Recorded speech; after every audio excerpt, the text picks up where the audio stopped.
Amém, amém, amém! Muito bem. Estamos na lição 8 de Um Coração Ardente e o título de hoje é Graça Salvadora e você vai ficar surpreso. Até aqui você está surpreso? De uma forma boa? Quantos aqui querem continuar tendo surpresas? Quantos aqui sabem que crer da forma errada vai te impedir de receber algo de Deus, amém? Vamos jogar fora todo o ensino errado para que você possa receber, amém? Hoje eu quero que você vá comigo para 2 Coríntios capítulo 6, eu vou fazer uma rápida revisão. 2 Coríntios capítulo 6. Ah, você vai amar isso. É uma das partes favoritas do livro para mim. 2 Coríntios capítulo 6, e você sabe, toda essa história começou falando sobre o que Deus diz. Eu estou em 2 Coríntios 6,14, que diz, não se ponham em julgo desigual com os descrentes. E aí no verso 16 ele diz, habitarei com eles e entre eles andarei, serei o seu Deus e eles serão o meu povo. E sabe, agora, é isso que Deus vem dizendo há anos ao seu povo, que o seu desejo é habitar em nós e entre nós em sua glória. Amém? E Paulo continua dizendo, verso 17, portanto saiam do meio deles e separem-se. Diz o Senhor, não toquem em coisas impuras e eu os receberei. Então vemos que a promessa de Deus habitar em nós e entre nós em sua glória é uma promessa condicional, não é? Certo? Certo, ou seja, se vocês tirarem o mundo de si e se separarem dele, eu os receberei. Então não é para almoçar com eles, não trabalhar com eles, não. Jesus disse, vão pelo mundo, mas não sejam deles. Não amem o que o mundo ama, não persigam o que o mundo persegue, certo? Não busquem os seus maneirismos, não busquem os seus caminhos, ok? Ele está dizendo, vocês vivam pelas leis e padrões do reino dos céus. Renovem suas mentes e sejam transformados, certo? Não é isso? No capítulo 7, verso 1, ele diz, amados, visto que temos estas promessas, purifiquemo-nos de toda a impureza da carne e do espírito, aperfeiçoando a santidade no temor de Deus. Note que ele diz, purifiquemo-nos. Você pode repetir isso? Diga de novo. Diga de novo bem alto. Então, Paulo, pela inspiração do Espírito Santo, nos diz para purificarmos a nós mesmos. Notem, e eu já disse isso em lições anteriores, mas vou dizer de novo, ele não diz o sangue de Jesus os purificará.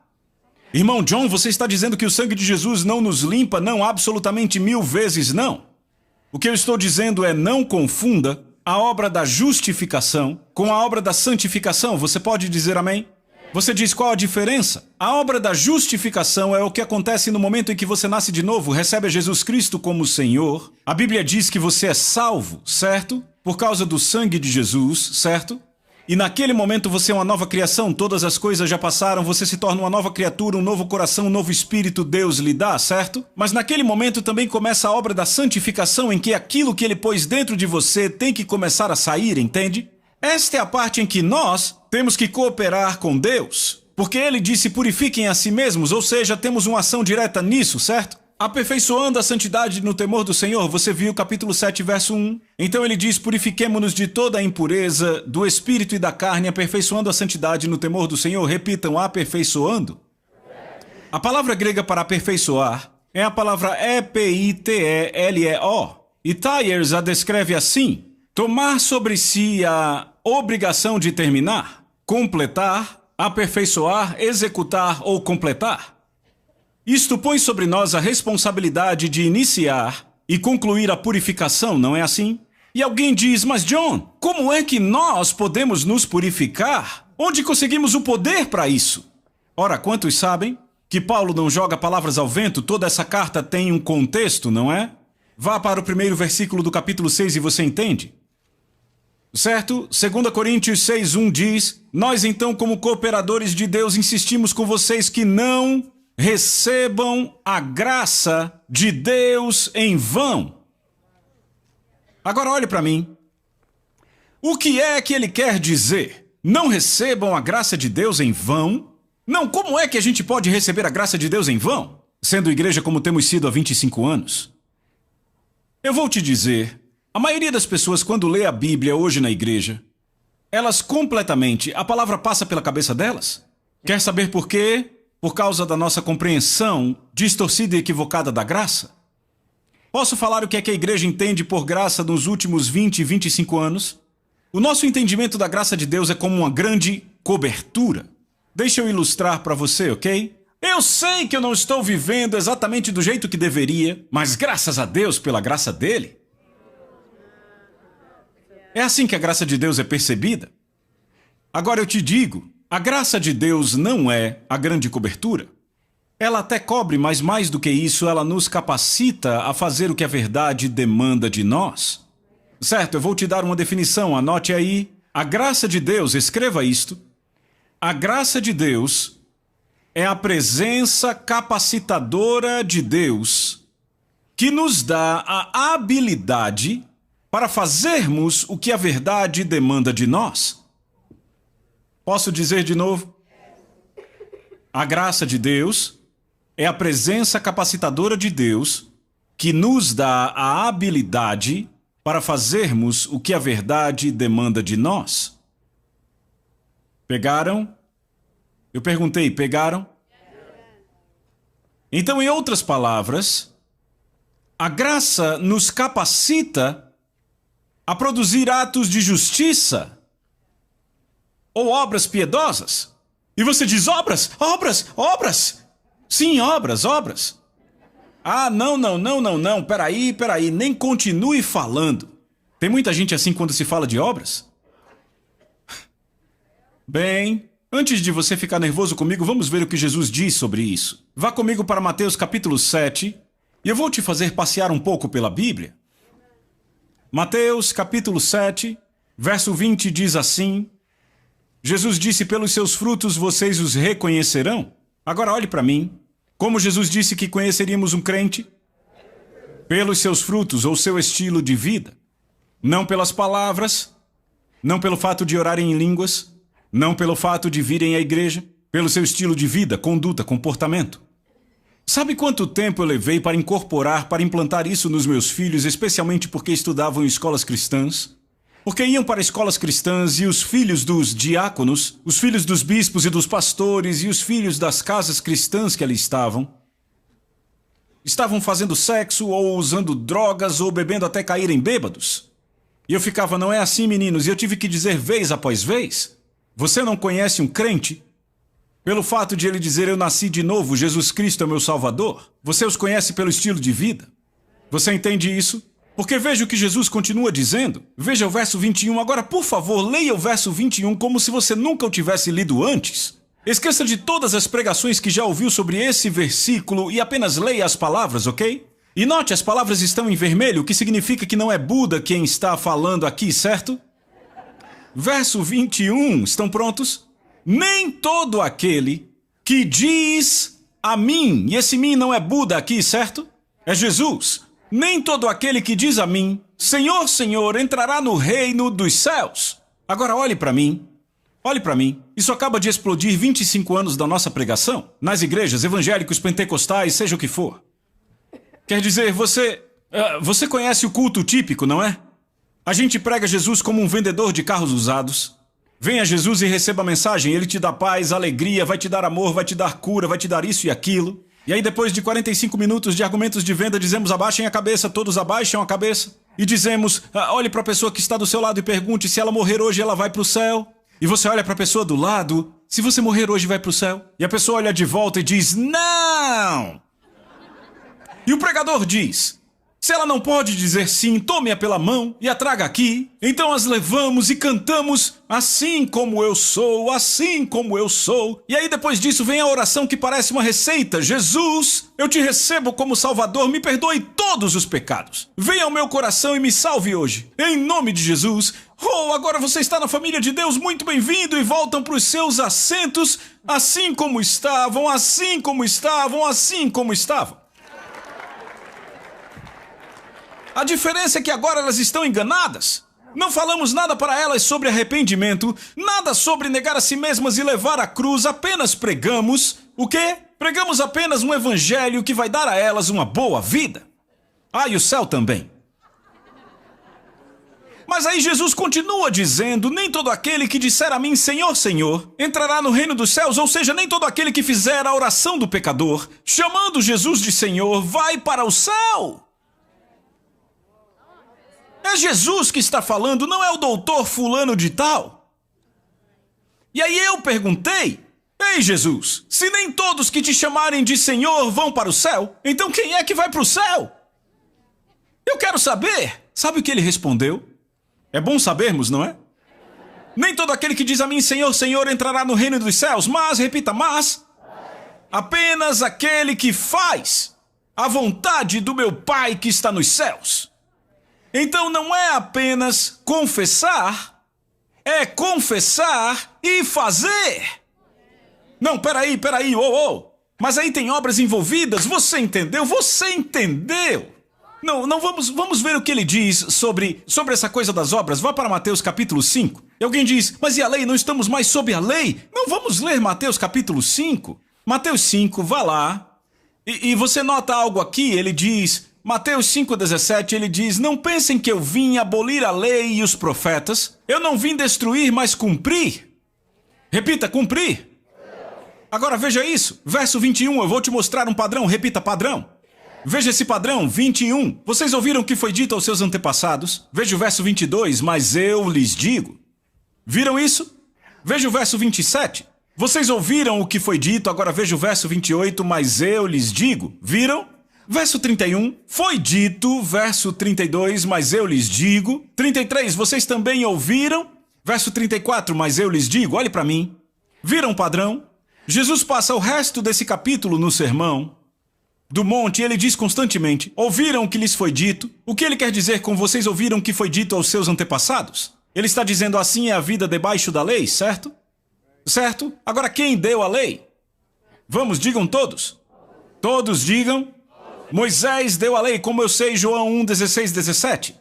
Pois a lei foi dada por Moisés, mas a graça e a verdade por Jesus, não é isso? E aí ele diz, vocês ouviram o que foi dito aos seus antepassados? Ele está citando a lei, não é? E ele diz, mas eu lhes digo. E aí o que ele cita? A vida na graça. Porque foi ele quem deu graça e verdade, certo?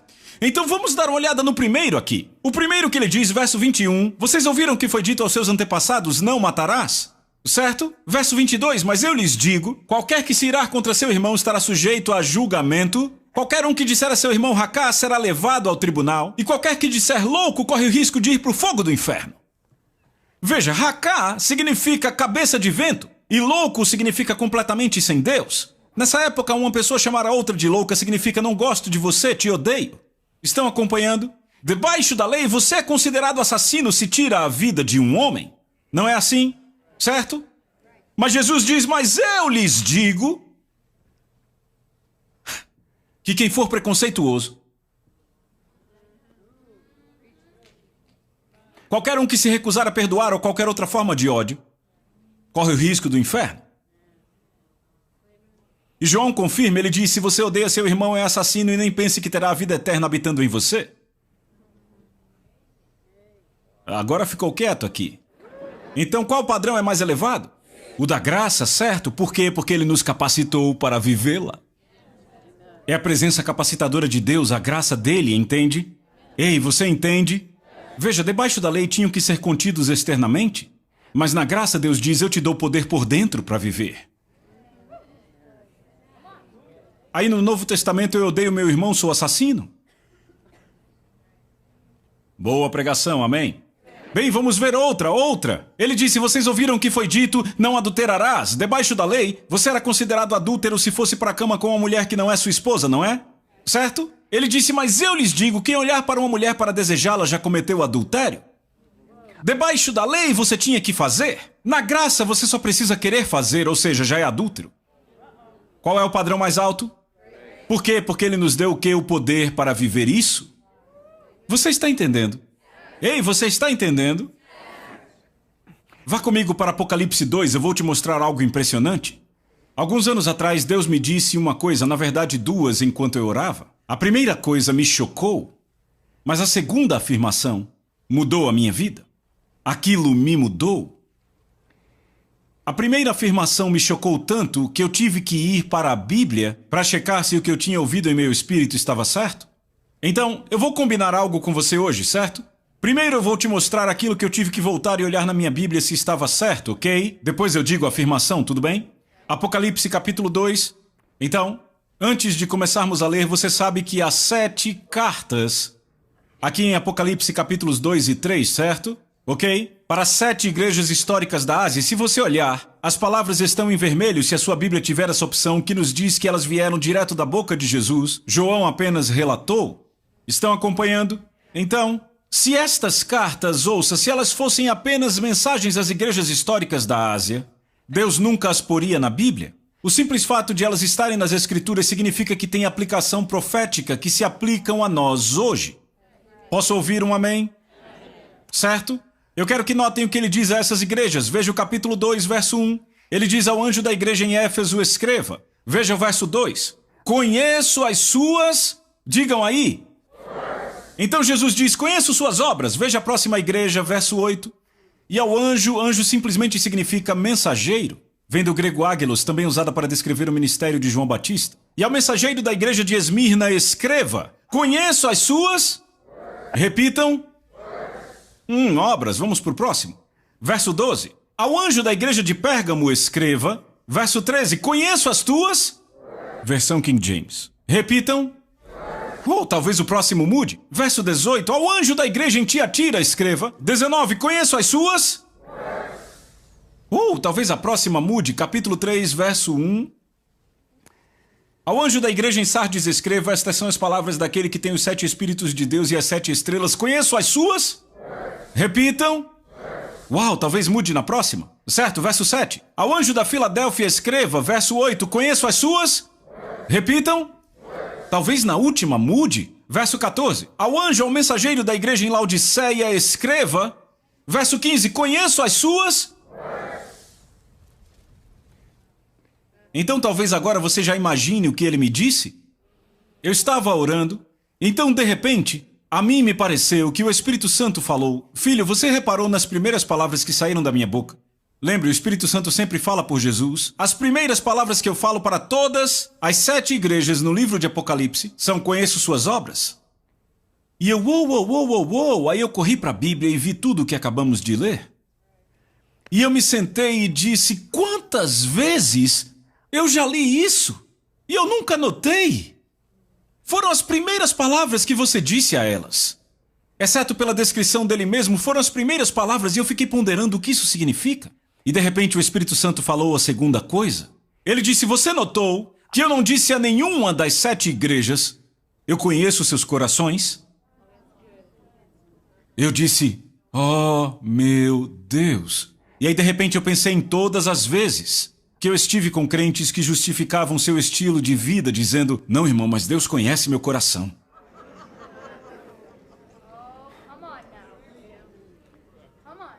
E eu pensei em particular em um casal que eu estava aconselhando. Eles trabalhavam no Ministério Internacional, tinham ido a cada cruzada de cura que houve em nossa cidade, foram a cada culto que tinha um profeta e queriam uma palavra, foram a cada conferência, mas viviam uma vida meio solta sexualmente. E eu estava confrontando a pessoa... E de repente a pessoa virou para mim e disse, mas John, Deus conhece o meu coração. Eu posso fazer uma pergunta? Você pega uma furadeira, não sério, ok? Uma furadeira, e vai numa macieira e faz um buraco bem no centro, no coração daquela árvore para ver se ela é boa ou não? Só olhar para o fruto. Aquela árvore pode dizer, ora vamos, eu sei que eu tenho um fruto ruim, mas Deus conhece meu coração. Eu não sou uma árvore ruim, eu sei que meu fruto é péssimo, mas Deus conhece meu coração. Quando que vamos levar a sério o que Jesus disse? Você as reconhece pelo seu fruto, é pelo estilo de vida deles. Eu estava indo pregar em uma igreja uma noite. Você vai ficar chocado, vá para Tiago capítulo 2. Tiago 2, por favor, Tiago 2. Também, enquanto você está achando aí, me faça um favor, ok? Tiago 2, coloque o seu marcador aí e veja a lombada desse livro que diz aqui Bíblia. A minha ainda diz Bíblia Sagrada, ok? E também confira aí se na primeira página... Se na página antes de Mateus capítulo 1 diz Novo Testamento, certo? Então você está dentro da Bíblia e dentro do Novo Testamento, não é? Ei, você ainda está aqui hoje? Eu só estou brincando, você entendeu o ponto? Lá estava eu para pregar numa grande igreja pentecostal E eu nunca tinha estado ali antes. Foi impressionante. A primeira vez que eu ia pregar, conheci o pastor na noite anterior, e o Senhor me deu o primeiro texto para eu pregar naquela manhã, e era esse aqui. Eu ainda não tinha falado nada, claro, bom dia, é bom estar aqui, eu disse. E aí eu disse, vamos abrir nossa Bíblia, e eu li esta passagem. Você está pronto? Prontos? Certo, Tiago 2, veja o verso 24. Vejam que uma pessoa é justificada por obras e não apenas pela fé. E aconteceu lá, como acontece aqui e agora. Eu vou ler de novo, por isso eu pedi para conferir. Vou ler de novo, 24. Vejam que uma pessoa é justificada por obras e não apenas pela fé. Agora, antes de alguém gritar herege, eu posso contar a história inteira? Sabe, você pode contar uma meia-verdade. E quantos sabem, uma meia-verdade pode ser uma falsidade? Fale comigo. Quantos sabem, uma meia-verdade pode ser falsa? Eu posso chegar até você e dizer, ei, cara, eu tenho um pedaço de fubá aqui para você. Mas eu pus veneno de rato também. Só que eu não te conto, só digo que é fubá. Sabia que veneno de rato é 97% fubá e 3% de arsênico? Se eu te disser meia-verdade, é fubá, pode comer, tem fibra. Você não vai ver o sol amanhã. Certo? Estão comigo? Ei, estão comigo? Então dá para pregar meia-verdades por muito tempo, dá até para escrever livros com isso, cantar canções sobre elas, escrever sermões inteiros, até que no final, achamos que a meia-verdade é verdade. De forma que quando a verdade real chega, você rejeita a verdade como heresia porque acha que a meia-verdade é que é verdade. Então deixa eu contar só a metade, certo? Nós já temos essa metade. A Bíblia diz que somos salvos pela graça. Não está certo? Não por obras. Para que ninguém se glorie, isso é dom de Deus. Deixa eu interpretar. Nenhum homem, nenhuma mulher, nenhuma criança poderá estar diante de Jesus e dizer as minhas boas obras garantiram um lugar nesse reino. Somos salvos pela graça e só pela graça. A graça não pode ser comprada ou conquistada. Boas obras não conquistam a graça. Essa é a primeira metade, temos isso. Posso completar a história? Tiago vem e diz, você diz que tem graça, diz que tem fé. Me mostra a graça e a fé sem obras. E eu mostro a minha fé e graça pelas minhas obras, ou seja, a evidência de que eu tenho graça. É o estilo de vida que eu tenho para provar. Porque a presença capacitadora de Deus em mim me permite viver essa vida para eu provar. Boa pregação, amém, eu continuo.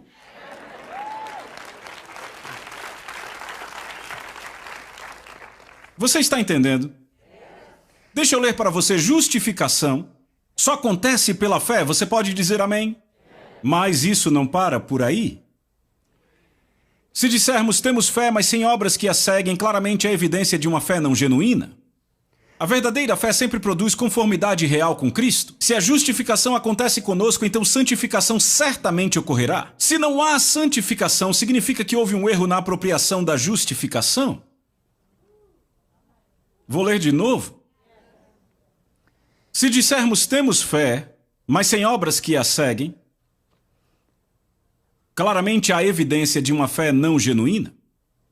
A verdadeira fé sempre produz conformidade real com Cristo.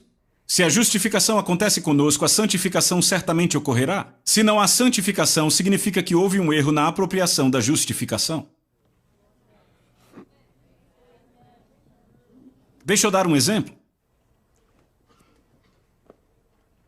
Você vive numa montanha bem grande, como o Monte St. Helens. Você tem uma pequena cabana e na sua pequena cabana há uma pequena sala de TV. E eu acho que todo mundo aqui conhece aqueles alertas de emergência que os governos mandam quando há um risco iminente, não é? Aqui é para tornados, não é? É assim, você está assistindo TV e de repente tudo fica vermelho e vem bip, bip, bip. Não é? E vem o texto evacuação imediata, risco de tornado agora. Vá para o lugar tal, não importa o que você esteja assistindo, aquilo é interrompido, certo? Então você está na sua pequena cabana. E aí de repente a sua TV começa bip, bip, bip. E você corre para a sala de TV para ver o que está acontecendo, não é? E a TV diz alerta, alerta, alerta. Cientistas determinaram que essa montanha é vulcânica, certo? E não só isso, vai entrar em erupção nas próximas 24 horas. E se você não estiver a 300 quilômetros de distância da base da montanha até amanhã, você vai morrer. Porque quando o Monte St. Helens explodiu, ok, tudo de uma vez só, 300 quilômetros de distância, tudo, certo? Ok? Porque foi um dos grandes, você entende, ok? E você olha para aquela televisão e choque não descreve o que você está sentindo. Terror, sim. Terror. Por quê? Por que você sente tanto terror? Porque se você for para a porta da frente correndo agora, não conseguirá correr tanto. Mesmo em 24 horas não vai conseguir correr para tão longe, certo? E você não tem um carro. Você está acabado. Você entende? Você percebe nesse momento que está encarando o seu destino. Você sabe que você vai morrer. Você não tem nenhuma esperança. Você não pode salvar a si mesmo. Verdade? Mas então alguém bate na porta. Você abre a porta sem esperança. E tem um homem em pé com chaves na mão. E atrás dele tem uma caminhonete esporte novinha em folha. E o homem diz: sei da sua condição, que você está destinado a ser destruído. Você não tem esperança. Você não tem chance de se salvar. Aqui, as chaves são suas. E aí você... eu não consigo comprar esse carro, eu não tenho dinheiro para comprar esse carro, como eu vou fazer? E ele, eu sei. Eu não estou te vendendo, eu estou te dando. E você olha e faz, por que você me daria isso? Ele diz, porque eu realmente te amo. Eu te amo mais do que a mim mesmo. Aqui, pegue as chaves. Então você recebe as chaves, certo? Oh, e fica animado. Eu tô salvo, tô salvo, tô salvo. Então, você corre, você pega o seu mapa e traça o caminho mais curto. Você corre para o carro, pega o manual do proprietário para ter certeza que vai usar aquele carro da forma adequada, certo? Você pega o telefone e liga para alguém, eu estou salvo, eu estou salvo! Eu não tenho tempo para explicar, mas eu estou salvo! E aí você fica, eu tô salvo, e faz isso por 24 horas.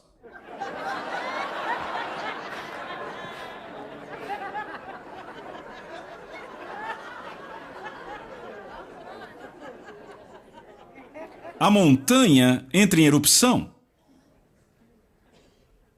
Certo? Você é destruído. E quantas pessoas lá embaixo que souberam que o homem te deu o carro? Ele recebeu o carro em vão. Estão acompanhando? É exatamente do que Paulo está falando quando ele diz: eu insisto com vocês, irmãos, como cooperadores de Deus, não recebam a graça de Deus em vão. Por quê? Porque a graça de Deus te dá o poder para se purificar da impureza, da luxúria, dos desejos do mundo. Mas se você não usá-la para isso, você a recebeu em vão.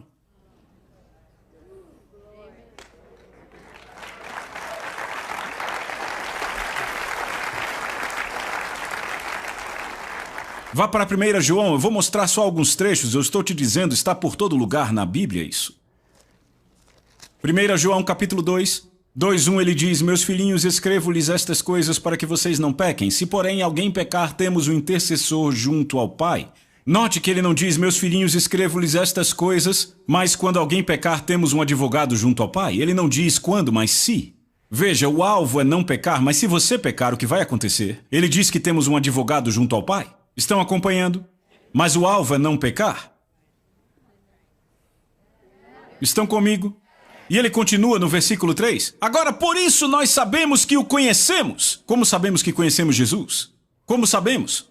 Se guardarmos seus mandamentos? É assim que sabemos que o conhecemos. Verso 4. Aquele que diz eu o conheço e não obedece seus mandamentos é um mentiroso. E a verdade não está nele, ou seja, é um enganado. Quem diz conheço Jesus, mas não guarda os mandamentos é um enganado. Veja o verso 6. Aquele que afirma que permanece nele deve andar como ele andou. Agora ouça com atenção. Nós temos falado, e quando eu falo de produzir fruto que é mau, eu estou falando de continuamente, habitualmente praticar o pecado. Eu não estou falando de uma pessoa na igreja que está emaranhada com algo, clamando a Deus para ser livre. Eu não estou falando dessa pessoa. Eu estou falando daquela que diz, não estou vivendo como deveria, mas graças a Deus sou salvo.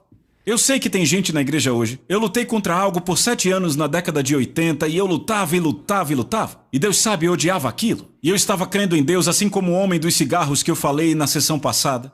Eu não estou falando dessas pessoas, eu estou falando daquelas que continuam fazendo o que querem, pecando e dizendo, eu sei que eu sou salvo. É dessas pessoas que eu estou falando, entendem? Eu sei que há santos preciosos na igreja hoje clamando a Deus, lutando contra hábitos e vícios, isso é bom. Isso não é praticar pecado. Lembre que Jesus disse, apartai-vos de mim, vocês que praticam iniquidade, que praticam o que é errado. É algo habitual, repetitivo. Eu sei, tá tudo bem, eu sou humano, tenho minhas necessidades, então tá ok. Você entende do que eu estou falando? Estão comigo? Eu quero falar com vocês sobre o homem que os apóstolos discipularam. Eu estou falando dos pais da igreja antiga. O nome desse homem é Policarpo, repitam, Policarpo. Policarpo viveu de 69 a 156 d.C. Ele foi o bispo de Esmirna e companheiro do apóstolo João. Ele foi preso em avançada idade e queimado numa estaca. Ouça o que ele escreveu. Muitos desejam entrar nesta alegria sabendo que pela graça são salvos, não por obras. Quantos sabem que todos concordamos com isso hoje? Vamos, diga amém. Não é? Todos diriam, sim, amém. Pregue aí, irmão Policarpo, pregue. Agora ouça o que ele também escreveu para os crentes. Estão prontos? Aquele que o ressuscitou dos mortos também nos ressuscitará se fizermos a sua vontade e andarmos nos seus mandamentos e amarmos o que ele ama, nos afastando de toda impiedade. Deixa eu ler para você agora Clemente de Roma. Clemente de Roma viveu de 30 a 100 DC, foi companheiro de Paulo e de Pedro também. Foi supervisor da igreja de Roma, veja o que ele escreveu. Não somos justificados por nós mesmos, nem por nossa própria piedade, nem por obras, mas pela fé, pela qual Deus Todo-Poderoso justificou todos os homens. E todos nós, amém, irmão. Clemente, certo? Mas ele continua, estão prontos?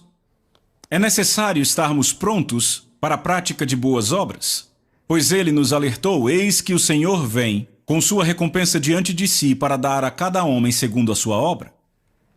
Vá comigo para Atos 26. E eu te mostro que o que Paulo disse foi exatamente o que o irmão Clemente disse. Se você achou, diga amém.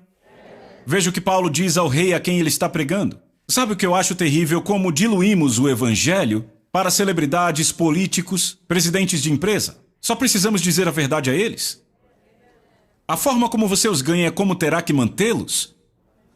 Como você os ganha, terá que mantê-los. Se você alivia, terá que aliviar para o resto da vida. E sabe, não vai conseguir mantê-los. Veja o verso 19. Assim, rei Agripa, não fui desobediente à visão celestial.